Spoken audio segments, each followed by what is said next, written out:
Have you recently moved out of India? Then you might want to listen to this.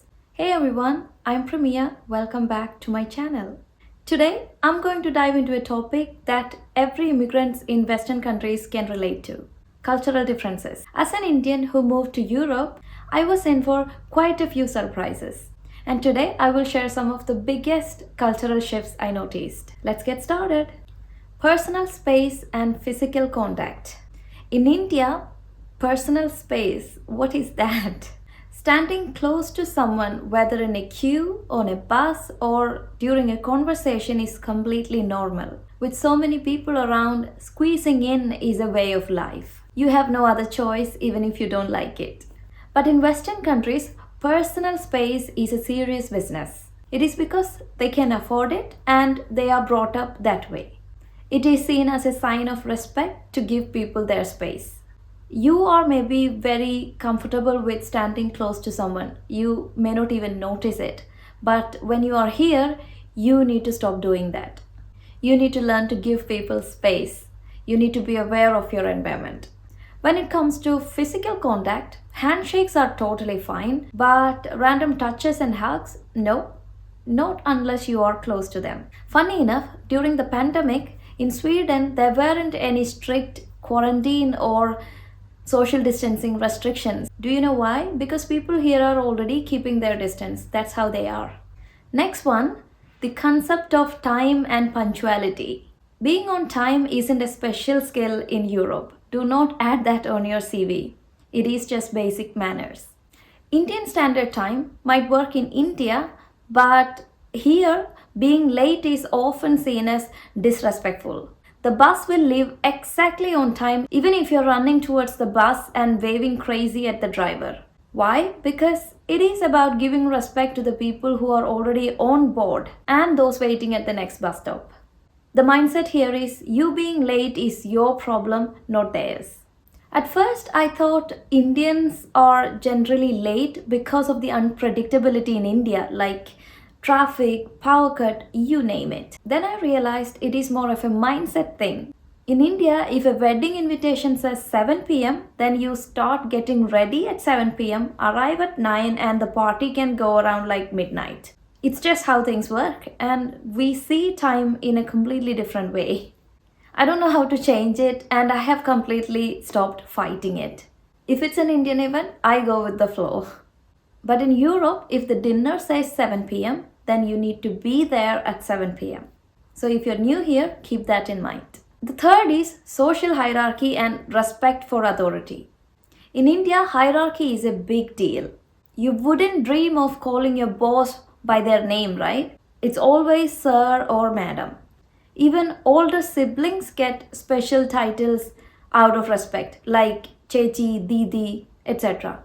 Don't we call any random person uncle, auntie because they are older than us?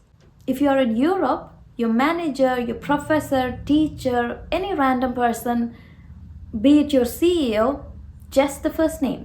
No fancy titles, no extra layer of formalities. Imagine meeting your company CEO at the coffee machine and casually saying, "Hey Zara, how's your day going?" That would be unthinkable in India, where hierarchy creates a big gap between juniors and seniors, right? Don't you know the practice ragging in our colleges to establish power over the juniors? It all comes from that hierarchical mindset and demand for respect. It doesn't exist in Europe. Of course, respect exists in Europe, but in a different form. It is expressed differently. People focus more on mutual respect and professionalism rather than formality and hierarchy. Whether you are an intern or a senior executive, it doesn't matter. Everyone is treated equally here. It takes some getting used to, but once you do, it is so liberating. Next is gender equality. This is my favorite topic. One of the biggest cultural difference between India and Europe is how gender equality plays out in daily life. In Europe, men and women are treated equally at home, at work, and in social settings. It is completely normal to see men cooking, cleaning, and taking care of the kids. It is also completely normal to see women in top management leadership roles. I work in a car industry. My manager is a woman. My manager's manager is a woman. My manager's manager is a woman. Especially in Scandinavia, where I live, people's mindset is so advanced. The life here is completely different, and I don't think the people in India can even imagine how it is because the actual experience is so different. I think I will make a video specifically for this. Since I moved out of India and started living abroad, I felt like I was seen by people as a person, nothing less. I can give an example. One thing that really bothers me when I visit India is how women are often overlooked in financial matters. For example, if I go to a mall with Praveen, the bank salesperson trying to sell credit cards will always approach Praveen and completely ignores me, as if like I don't exist. I get that in India, the financial decisions are always made by a man. It's always a man's job. And maybe they think the men will be offended if they start talking to their wife. I don't know. But it is frustrating. For women moving abroad, the biggest cultural difference will be that you will be taken seriously. And believe me, it's a game changer. And for men, you have to get used to seeing a lot of women in your workplace, no matter what industry. And the fifth one is food and dining habits. Food is a big part of any culture, and the difference between India and Europe is huge. In India, meals are like social event, big portions, lots of dishes, and everyone sharing. And we eat with our hands, right? And honestly, food tastes better that way. Spices, the more, the better. Every dish is packed with flavor, from street food to home cooked meals and whatnot. In Europe, the food culture is completely different. If you're in a tourist place, maybe it's different, but in general, meals are more individual. Everyone gets their own plate and sharing isn't that common.